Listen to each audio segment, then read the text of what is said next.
Hello there, lovely ladies and gentlemen. Today's live is about communal narcissism. Now, before we get into that, if you are watching this video on YouTube and you're interested in this content, then please subscribe to the channel. Also, if you've been accompanying my work and you want to be part of the Inner Mastery Lab, then you should know that we are opening the cart on, when is the date? March 22nd. And we're officially starting the Inner Mastery Lab on April 5th. So you can find more information about this program. If you're on my Instagram account, you can just click on the link in my biography. And if you're on my YouTube channel, then you can just go ahead and look at the description in this video, and you're gonna find a link there to get to know more about the Inner Mastery Lab. All right, so having said that, let's jump right in and let's talk about communal narcissism. So hello people who are logging on. Nice to have you with me. So what is a communal narcissist? A communal narcissist is someone that has the same core motives of grandiose narcissists, but the way that they get narcissistic supply is different. So you're probably used to the construct known as grandiose narcissism. These people who have these characteristics, they need constant validation, not only to maintain their sense of self, but also to regulate their crazy emotions. And they have certain core motivations that make them act a certain way. And we're gonna take a look at what those core motivations are. Also, please let me know if the audio is okay, because I just want to make sure that everybody's hearing me properly so that I can keep on doing this, because sometimes I do a live and then I'll listen to it later and you can't hear anything. So please give me that feedback. So basically, grandiose narcissists, they will get their narcissistic supply by demanding constant applause. Thank you guys. I'm glad you can hear me. By making people fear them. Fear is a type of narcissistic supply. By manipulating situations so that they can feel control and power over people, right? If in the case of covert narcissists, they will become the biggest victim and they will get validation by actually forcing people to take care of them. Now, when it comes to communal narcissists, they will get their attention in a different way. They will do it by actually doing nice things for humanity, which is what makes them so incredibly confusing. Communal narcissists can be found wherever there are spotlights for people who are doing good things. So you will find them in non-governmental organizations. You will find them in, social projects. You will find them in churches, in all sorts of religious and also alternative spiritual settings. You will find them in charities. You will basically find them everywhere where someone can get attention for being good for humanity. So you can see how this is confusing, right? Because wait a second, if they're doing nice things for humanity, what makes them narcissistic? This is where things get a little bit tricky. So they're doing nice things for humanity has nothing to do with who they actually are, or with them actually having empathy for people, or with them actually caring about these different projects. It's got to do with validating their self-esteem, with regulating their self-esteem, and with getting that narcissistic supply. And this can be seen by the fact that these people communal narcissists will often demonstrate disgust or disapproval towards the very people that they say they're so worried about, that they want to help. So it's like that situation where somebody goes into, a communal narcissist will go into a very poor neighborhood and maybe distribute food or whatever, and they'll take pictures and they'll show up in the news and they'll show up on social media. But really, as soon as the cameras are off, they'll look at the poor people and be like, oh God, they stink. How can these people live like this? So you can tell that there's no real worry or compassion or towards the people that they are serving. So I said that the communal narcissists have the same core motivations as the grandiose narcissist. And I am using a research paper by Gebauer, 2012, Verplanken, Mayo, and a name I totally cannot pronounce. But if you want to have access to the same research paper, when I post this video on YouTube, you can go to the description of the video and you'll have the link to what I'm making reference to right now, so you can accompany the information that I'm going to share here. Now, I'm not going to go into everything that's in this research paper. There's a lot of information, but I will mention a few things. Now, what I want to get into are the core motivations of communal narcissists, and I want to compare them to grandiose narcissists, so you can see how they're similar, how they're different, and also we're going to mention covert narcissists as well. So what are the core motivations of narcissists? Like, why do they do what they do? Why do they act the way they act? They generally have four core motivations. Number one is they have the need to regulate their esteem, their self-esteem. So we're talking about regulating their sense of value, their sense of self-worth. And as we know, grandiose narcissists, well, they're doing pretty good in this department because they are not very neurotic. When I say neurotic, what I mean is they don't regularly feel heavy, unpleasant emotional states like depression, like feeling that they're inadequate. It's not in a state that they have access to all the time. Grandiose narcissists actually do think they are like the best thing around, and they feel that way inside. So one of their core motivations is to bolster this self-esteem, right? So they can always feel good about themselves. And grandiose narcissists will do this in a different way than communal narcissists will. The grandiose narcissist will say that he is the most intelligent, he is the richest, the most powerful, he screws the most women, he has the most success. He'll talk about how amazing he is, right? And communal narcissists will actually get that same sort of validation, but rather by mentioning how good they are, how they are charitable, how they are so compassionate, how they're so worried about other people, how it's so important that the world have people like them around because, you know, there's such good people in the world is in need of good people. Hey, Deborah. Hey, Melly. Welcome to our live. All right, so another core motivation of communal and grandiose narcissists, because they are similar here, they have the same four core motivations, is entitlement. So entitlement means you think you don't need to follow the rules. When you think you're so special, and when you go about your day looking at other people and feeling like disdain, like, oh God, these people aren't nearly as great as me, as compassionate, as loving, as intelligent, or whatever it is that they think they are, they will actually not find any reason to follow rules. Like, if I'm special, if I'm better than you, why do rules have to apply to me? Clearly, I can just take what I want without explanations. I can just do what I want, regardless of whether it's allowed or not. And I expect obedience and compliance, and I expect everybody to, you know, note my obvious superiority.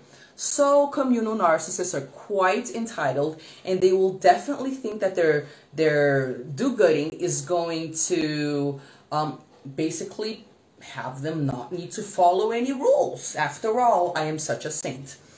The other core need is the actual grandiosity. So, you know, grandiosity, that term is thrown around a lot, and I guess if you've been watching videos on narcissism, you already know what it is, but what we mean when we say grandiosity is that the person will actually like create this godlike image of who they are or who they wish they could be or who they want to be in their minds. Narcissists do this. And this godlike image in their mind has so many skills. They're just so superior to other people. So grandiosity means exaggerating your skills. And even if you don't necessarily have like concrete success in your life to even, you know, say that you're so much better than other people. Of course, in the case of grandiose narcissists, they oftentimes do have like concrete material success.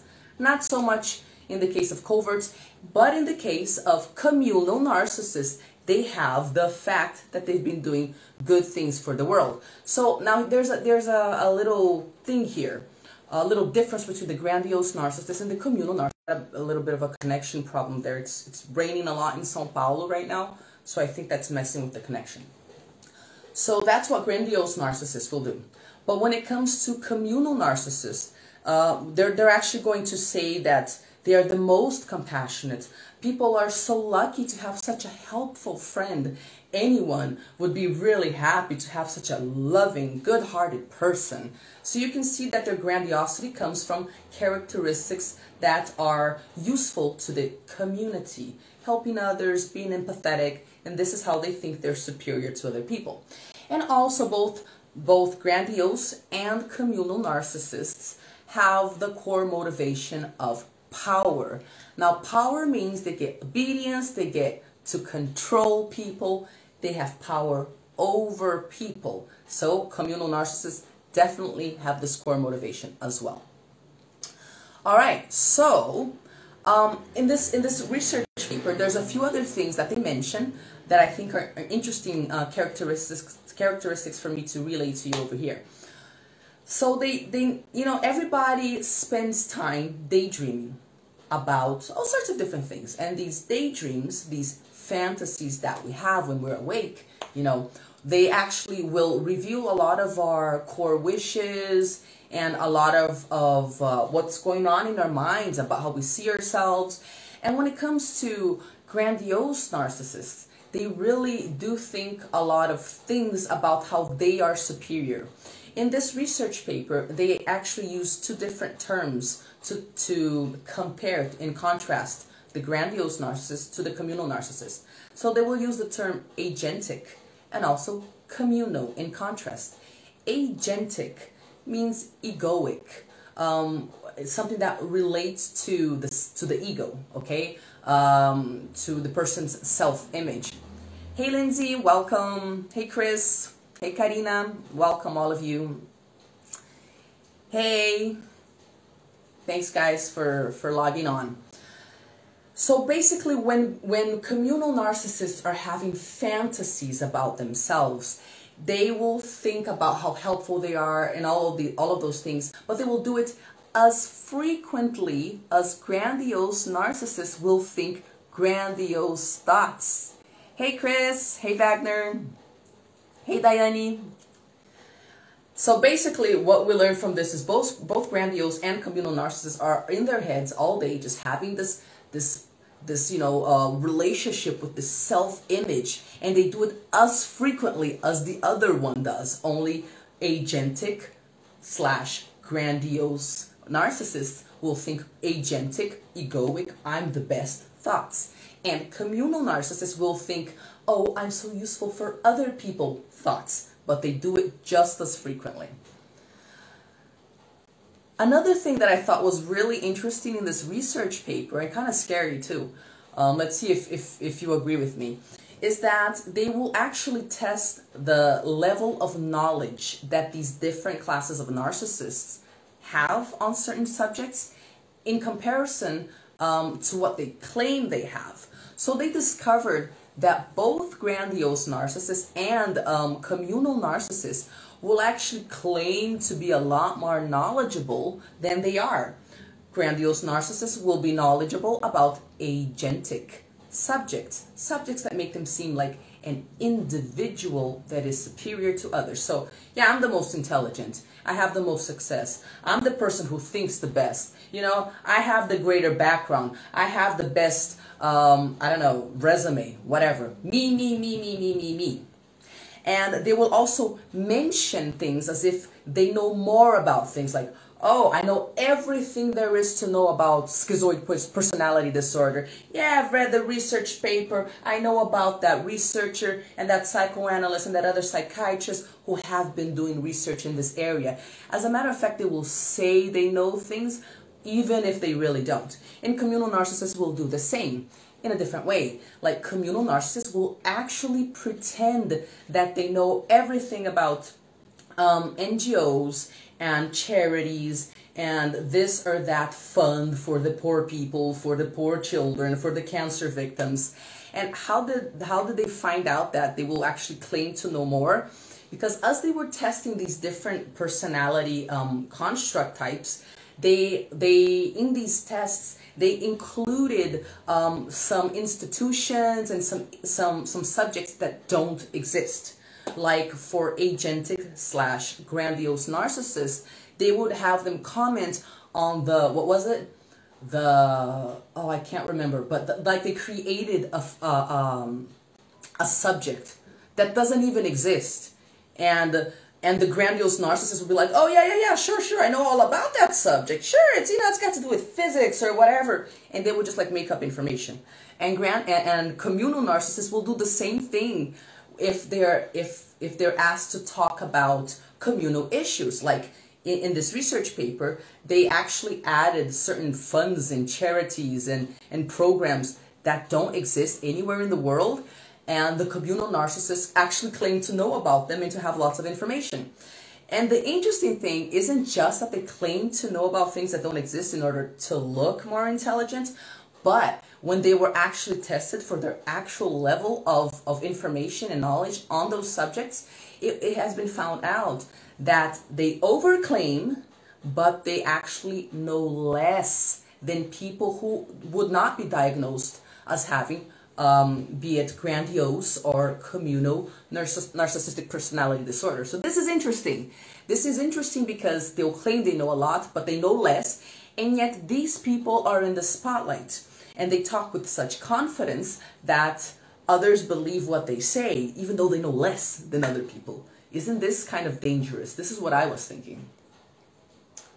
So another little piece of information that might be useful. There are as many communal narcissists, that are men, as there are communal narcissists that are women. Interesting, right? So there's no difference there. All sorts of women and all sorts of men are pretending to be really good and are achieving the task of deriving narcissistic supply from this. Now, when it comes to communal narcissists that have grandiose tendencies in comparison to communal narcissists that have covert, vulnerable tendencies, then we do notice that there is quite a big difference here. There are a lot more grandiose communal narcissists than there are covert, vulnerable communal narcissists. And the interesting thing is, there is a theory that what makes someone go towards the communal side and not the grandiose side, since they have the same core motivations and they function in a very similar way, is just what the person learns and what gets them the most supply. So like, for example, if you grow up in a family where your mother is, I don't know, the leader of a little mini cult or something, or some sort of spiritual leader or whatever, and you already grew up in that environment and that's what you learned, you can just model that behavior. You can copy it because you've already learned it. You can get narcissistic supply this way, right? Now, if a communal narcissist actually gets a lot of narcissistic supply for agentic reasons, for being the individual that is superior, the most intelligent, the most successful, the most powerful, the most this, the most that. Hey, Ingrid! Welcome. Love you too. Hey, Ligiana, sorry about that. Ligiana, welcome you too.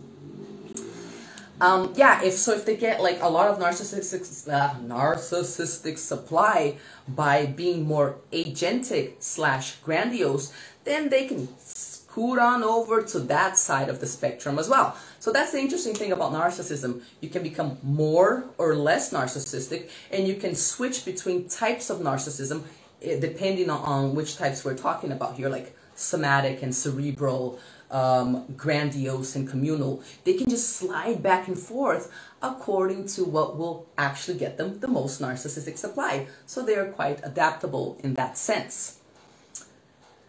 Let's see.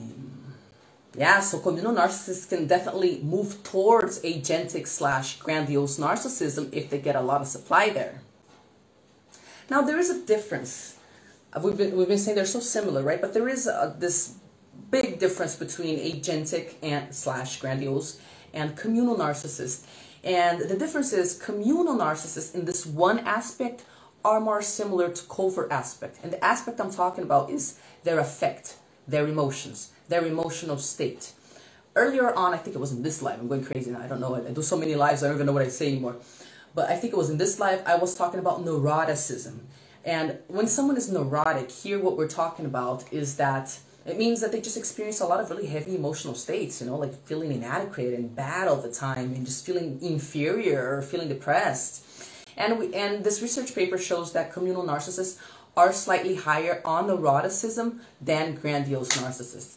As a matter of fact, I don't know where grandiose narcissists get their, like I'm joking, we know where they get their self-esteem from, but they really can maintain this neuroticism-free environment inside themselves, except for when they're swinging back and forth with narcissistic rage and being criticized, right? All right, so where do you find communal narcissists? I'm sure you guys have already thought about different places where you could find such narcissists. If you have any ideas, please let me know below. I love it when you guys interact with me. But obviously, like I said, you will find them in charities, you will find them in cults. Cult leaders are often communal narcissists that are malignant. Now, when we throw in the word malignant, what we're trying to say is that since narcissism happens on a spectrum, right, then the malignant aspect of it is way far up in the spectrum, like at the most extreme point. And we're talking about psychopathic traits. So you can have someone who has narcissistic personality disorder. You can have someone who has malignant narcissism. Then they're a very extreme form of narcissism with psychopathic traits. But you also have people who have a narcissistic personality style. And when we're talking about personality style, it's the same thing as saying that they just have traits and not the actual full-blown disorder. So yeah, gurus, cult leaders, many spiritual leaders, they actually are malignant, psychopathic, communal narcissists. You will find these people have a demeanor and a way of talking about themselves that kind of conveys this idea that, you know, I'm special. I have special powers. I can see things. I can feel things. I am chosen. Oh, I come from another planet. My father's actually an extraterrestrial. I'm not even saying that aliens exist or don't exist. This is way beyond the scope of this video. It's just that they present themselves as being special. And, you know, let's not overlook that narcissism is a profound need to feel special, because when we need to feel special so much, what we're actually doing is we're trying to overcompensate for the fact that we don't feel special at all. We feel inept, inadequate, right? So they will present themselves in order to overcompensate for the feeling of inadequacy. They'll overcompensate by presenting themselves as being special, having special powers, special psychic powers, special healing powers, being closer to God or whatever. They will also have this sort of mentality where they basically see themselves as martyrs and saints and saviors. Here, Lindsay just said, I'm an exceptionally sensitive person. That's perfect. That is actually perfect. And you worded it in the way that a communal narcissist would actually word it. I am exceptionally sensitive. See how special I am. And they have this like martyrdom thing going on where they will even overgive in certain situations with strings attached, as you know, because there's always strings attached when narcissists give, right? And then they will kind of feel like they're not getting enough in return. And this will not only bolster their entitlement, because they're like, hey, I'm not getting what I deserve, so I'm going to take it, right? But it will also kind of feed their narcissistic self-image, because they'll be like, oh, I'm so good. People just, you know, they don't reciprocate. They just can't manage to be as good and sensitive as I am, right? But these people are definitely capable of aggression. So they're do-gooders, but really, if they are slighted, they are definitely capable of aggression. This is good to keep in mind. Now, obviously, there's a lot of what's known as virtue signaling. Hey, Renata, welcome. There's a lot of virtue signaling involved in communal narcissism. And what's virtue signaling? Virtue signaling is patterns of behavior that show that you are a virtuous saint, right? So there's lots of different ways of doing this. Virtue signaling is great for communal narcissists because it's propaganda, it's advertising for them. You know, it's marketing. Look at how great I am. I'm such a saint. The world really needs people like me. It's unfortunate that there aren't such sensitive, wonderful, saintly people like me in the world. Now, when you get into their minds and you kind of analyze how this whole giving phenomenon works, you will find that it's very different from someone who is actually truly giving. And it's different because, like I said a couple minutes back, communal narcissists give in order to gain control over people, in order to gain power over them, and in order, very good, Lindsay, I'll talk about that in a little bit, in order to gain power over them, and in order to be able to demand payment for a debt that was generated when they so copiously gave to other people, even if they didn't tell you that they were generating the debt. You're like, what the heck? I thought you were giving this to me. They're like, no, you have to pay for it. So that's a thing that we need to keep in mind about narcissists in general. They give. It's never because they're being good or whatever. They always do it in a way where they can throw it in your face, rub it in your face, or charge you for it later on. And the thing about giving, and you can be a grandiose narcissist or a communal narcissist or a covert narcissist, it doesn't matter how you give. You can be the mother who is like, oh, I sacrificed so much for this family. I could have been a great actor, like Lindsay said. I think you guys are probably quite used to the whole I give and give and give, but you owe me dynamics if you have a narcissistic mother, right? Or a narcissistic father, right? So basically, they will do all of this giving, and then this does a few things for them. Not only will it get them the control, the validation that they want, but it also makes them feel superior. Because if you need me, because I got the money, or I got the goods, or I got the whatever, see, I'm such a good person that even though you're so inferior, I'm going to give you these things. So they get to feel superior, they get to rub it in your face, right? And then they get to do what? Be sadistic. Sadistic assholes to the people that they're giving to. Because once you've accepted the favor, then you are going to take the abuse. That's the invisible, tiny written print that nobody sees when all this giving is going on. So, you know, this can be a mother or a father who is very rich and will give their children money, but actually generating a type of dependence. They will give the money, but they will also generate a dependence, and they will kind of cut the children's wings so as not to become independent, autonomous adults. And then they get to always feel superior because their kids are always inferior. You still need my money. I can't believe it. I'm just going to rub it in your face. And you still need my money today. I'm going to rub it in your face, right? All right. They will often wear the mask of the exploited victim that gives more than they receive, right? They will give more than they receive. Again, this will validate to them how superior they are to you. They might even pretend that they don't want your gratitude and your thanks in return. They might even be like, oh no, don't mention it. Oh, don't think about it. It's fine. Don't worry. But they actually do. They actually do want that gratitude when you show them that you need them.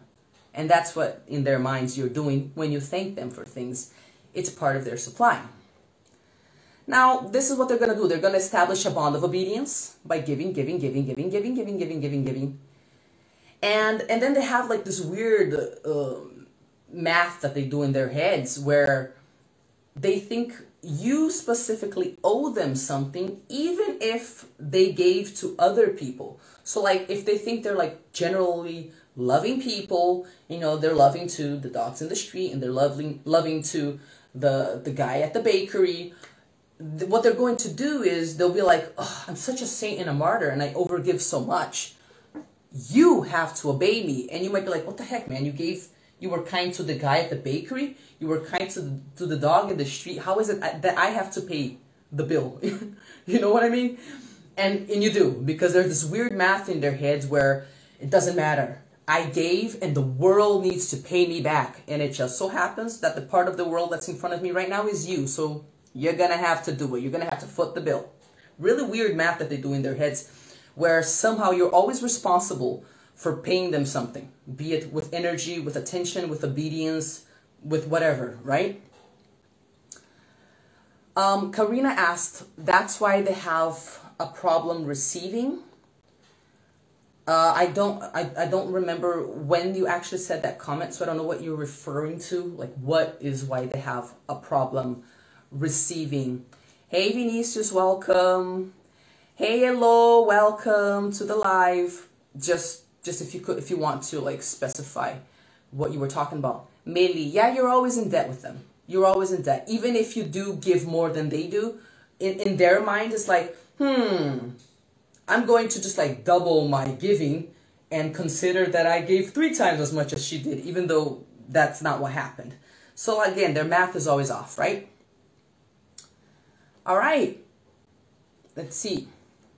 And the other thing that I want to mention about communal narcissists is oftentimes they are in a position of great power and they are philanthropists and they, donate a lot of money. And think about it. You guys who know narcissism know that they will often present a facade to society and they will project the nice part of their facade to society, right? And then the people who have intimate relationships will actually get the crappy part, the shadow parts, all of the abuse, all of the stuff that's unhealed, right? So what communal narcissists do when they get really rich or when they have a lot of money is that they will actually consider that wealth like basically they will consider it permission to finally be themselves, even the crappy parts. What this means in their mind is like, okay, I needed to put on a front up to when I wasn't a millionaire. But now that I'm a millionaire, you know what I mean? Now that I'm a millionaire, I am just going to abuse you, be sadistic, rub stuff in your face, because I'm rich, baby. And I don't need to pretend anymore. So there's some of that might go on as well. And there's a lot of people, there's a lot of ways of keeping people indebted to you. It's not just giving money or favors. It's being nice to them in general. Because it's also really crazy making and confusing. You're like, what the heck, man? This person just saved 30 street dogs. I must be exaggerating things. Yeah, I must be the crazy one. Communal narcissists are very confusing because of this contrast between their public face and the really abusive crap that you have access to, behind closed doors. Okie dokie. So I want to talk about, before we wrap this up, I want to talk about gaslighting and what that does in the sense of in the context of communal narcissists. I want to talk a little bit about how to cope. So this is really tricky. And I often say that there are some battles that are only won by abandoning them. And when we're dealing with very toxic, abusive personalities like narcissists, like sociopaths or psychopaths, then basically we're dealing with people who are much more capable than we are of being dark and abusive and sadistic and manipulative. And we're going to lose if we try to battle against them. They're gonna switch it up. They're gonna turn it around. They're gonna find ways of making you look bad, making you come out to be the wrong person. There's nothing you can do about it. They have more power. And if they're communal narcissists, they have like this whole community of people who will vouch for them. How are you going to explain to people that this dude or this chick who is so giving, who is always at the soup kitchen, who is a well-known pastor or whatever, that they're really sadistic and dark and abusive? So the gaslighting is crazy making. And, if you're dealing with like people in a spiritual community or in a religious community, they have a legion of people to protect them. And it's very important that you do two things. Number one, that you not try to get validation for your perception of their abuse in the wrong places. Like, you know, don't go talk to people who love them and who have no access to them behind closed doors, because they're not going to believe what you're saying. And then you're going to leave that conversation feeling wounded, crazy. My God, but my perception says that these people are abusive. And now all of these other people are looking at me like I'm crazy. Like, no, he's not abusive, man. He's really loving. He saved some dogs. You know what I mean? And I feel crazy. I feel crazy. I feel crazy. You're going to feel like you're going crazy. This will probably get out of control. Somebody will tell somebody who will tell somebody that you're bad-mouthing the communal narcissist. It will somehow get around to them. It will get around to you. And if you have been the target of, oh God, I forgot the word, guys. Campanha. I forgot the word. But if you've been the target of basically just being bad-mouthed by and triangulated by narcissists, then you know how hard it is to deal with your reputation. Smear campaign, there we go. If you've dealt with a smear campaign, you know how hurtful and anxiety-provoking and hard it is for you to defend yourself when there are so many people who are involved in smearing your reputation. And this is probably what will happen. These people have power, okay? So don't get validation in the wrong places, right? If you've been scapegoated, exactly, Lindsay, if you've been scapegoated. Get validation in the right places. Go on some group, some forum, some Facebook groups, some WhatsApp groups, whatever sorts of groups where there are narcissistic survivors, narcissism survivors. They will understand what you're talking about. You'll start describing things and they'll finish describing it. And you'll be like, oh my God, that's my story. How did you know? Because they know. So go to the right place. Otherwise, you will be gaslighting yourself. Hey, Mariana, welcome. And also sit with your sensations. I said this a lot in the live we did last week on passive aggressive people. Because like what happens with passive aggressive people, it's so like indirect, the attack. It's not something that you can put your finger on. And in the case of communal narcissists, the attack might actually be direct, but it's behind closed doors. So you can't like show it to people. So you're left with that information by yourself. And you start thinking that you're crazy. So take the time. When you're dealing with narcissistic types, take the time to, in your own time, far away from other people, from other people's opinions, take the time to sit with your emotions. Get, a little, I don't know, a notebook, journal what your gut is telling you. Just, even if you do something like, God, I have no idea what's going on in my mind. I feel really confused. I got to get it out there. Put some nice relaxing music on, light a candle, some incense, whatever. Get into the mood of being with yourself. Get off of social media, get away from distractions, and be with your gut instinct, with your physiological and emotional reactions. Okay? All right? And do this in order to be able to take them seriously and to take action based on the information that you're getting from yourself. I want to tell you that we all have a true self. It might be fragmented. And this makes it really hard for us to feel that we have an inner access, that we have inner wisdom and inner strength. But we do, and your true self talks to you all throughout the day. But if you're around narcissistic types all the time, every time your true self tries to talk to you and tell you, hey, there's something wrong here, something's off, something's fishy, all of those voices that you've already introjected into your mind, they're gaslighting you inside your mind. And then you disregard what your true self is trying to tell you. And this is the mistake. Hey, Cynthia, welcome. Welcome to our live. This is the mistake. This is why it's so important for you to take time to be with your feelings and for you to really validate what you're feeling. Am I tense? Am I anxious? Does my heart race when I think about this person? Do I feel shame? The shame feels like fire in my forearms and in my chest. I start tensing up and, I start clenching my jaws. What's going on there physiologically and emotionally? you're having a reaction in your body. Your subconscious mind is trying to express to you that there's risk at play here. And you need to pause and take a look at that risk so you can protect yourself. And if you're constantly being distracted by other people, by other voices, and if you're scared of sitting with yourself and with your emotions, which is something, you know, been there, done that. Who here hasn't had a hard time sitting with their emotions and looking at all the crap that exists inside of us, right? If you're scared of doing this, you will never be able to reconnect to your true self, to get that connection that has been severed by gaslighting, by narcissistic abuse, and really just like, you know, tie it back together and understand that your true self is there. It never went anywhere. And you can always go back to it to get step-by-step information about what the next step is, what to do in this situation. And you might not really have like a very clear explanation, rational explanation for things, but your true self will tell you what you need. So it might just tell you something like distance, yo, just run away, run as far away as you possibly can from this person. And this is enough.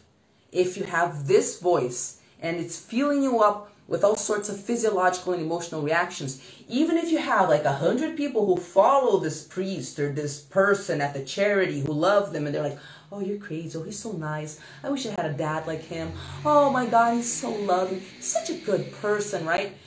You will be able to actually honor what is true for you. And here Lindsay just gave us an example of gaslighting. And she gave us 2 sentences. It was just a joke. That wasn't about you. And as we know, narcissists will definitely find all sorts of direct and indirect ways of getting under your skin and making you feel inadequate about yourself, and making you feel attacked, and making you start second guessing yourself. And if you try to protect yourself, oh, that wasn't about you. You're too sensitive. A very common form of gaslighting, which kind of makes us think that we are being too sensitive. You know, maybe I should be able to just take a joke, man. Yeah, that's what it was. It was a joke. Okay, guys, thank you so much for participating. I love having you guys on during the live. Let me know if this was useful, if anything was kind of left badly explained, if you need more explanation, more information. If I don't have it, I'll be happy to study. I am such a nerd. You guys have no idea how much I love to study, particularly when I notice that it might be useful to you. So on Instagram, here in my stories, I actually have a question box in like one of my stories where I ask, what would you like lives on? And it doesn't need to be about narcissism per se. It could be about healing. I love talking about the healing aspect of it. I think that's the part that makes a lot of sense. Thank you, Lindsay. I had a lot of fun too. Thank you so much for being part of this. Cynthia, Mariana, Karina, Meli, Elo, Priscila, Renata, Deborah, Lidiana, Chris, Wagner. Thank you guys so much. This was wonderful. Have a lovely day.